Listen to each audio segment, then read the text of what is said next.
Ang fiesta usa ka malipayon nga kasaulugan kay kini mao man daagi gayon nga makapasalamat sa Dios sa mga dili mayhap nga mga panalangin nga iyang gihatag kanato. Kini ang gipadayag ni Archbishop Martin sa Bentawawa DD sa kasaulugan sa Pontifical Mass kagapon diya sa Diocese sa Pagadian sa fiesta sa kasaulugan ni Senyor Santo Niño nga giapasidugan gayon ang gugma og kaluoy sa Dios tungod sa fiesta.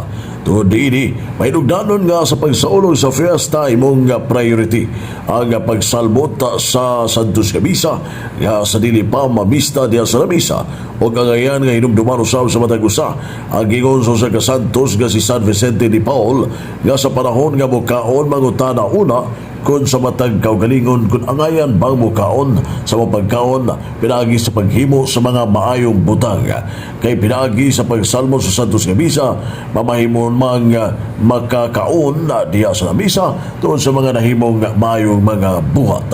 Gipinuduman usab sa Arsobispo ang Arsobispo sa Archdiocese sa Ozamis nga mo sa mga Apostolic Administrator sa Diocese sa Pagadian Archbishop Himuong ang katawhan sa Diocese sa Pagadian sa kasaulugan sa fiesta nga importante nga kompleto banay diya sa pagsaulog sa Santos nga Misa amo tambo nga banaw nga asawa ug mga anak kaaron nga mabalaan ang banay.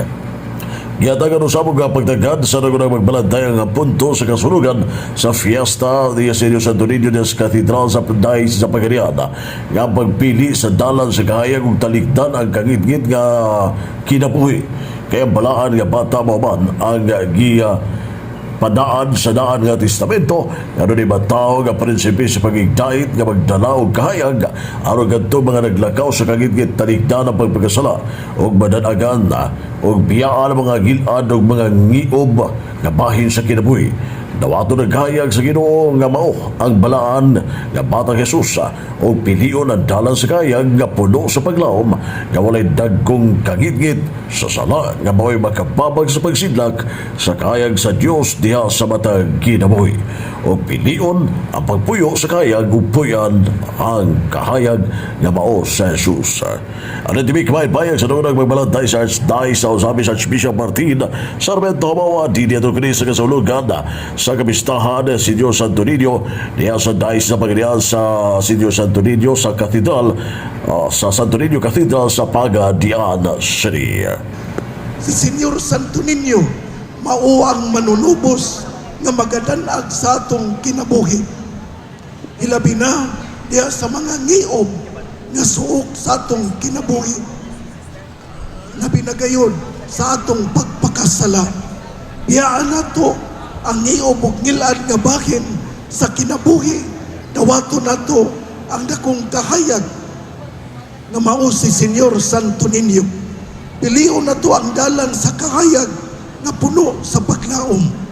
Walay dakong kangitngit sa sala ang makababag pagsidla sa kahayag sa Dios dinhi sa atong kinabuhi. Ato gayong pilion ang pagpuyo sa kahayag. Ato gayong puyan ang kahayag. Ang Arsobispo sa lokal nga si Badge Archdiocese sa Ozamis, Most Reverend Martin sa Bentawawa DD at kini pagsaulog sa fiesta diya sa Diocese sa Pagadian sa Santo Niño Cathedral o pahinugdom, may nugdanon nga imong priority ang pagsalmot sa Santos nga Misa. Alang sa DX, 3 si Manuel Kampalang Radio si Manuel Manuel Rodkinichir na nagsanagbayan.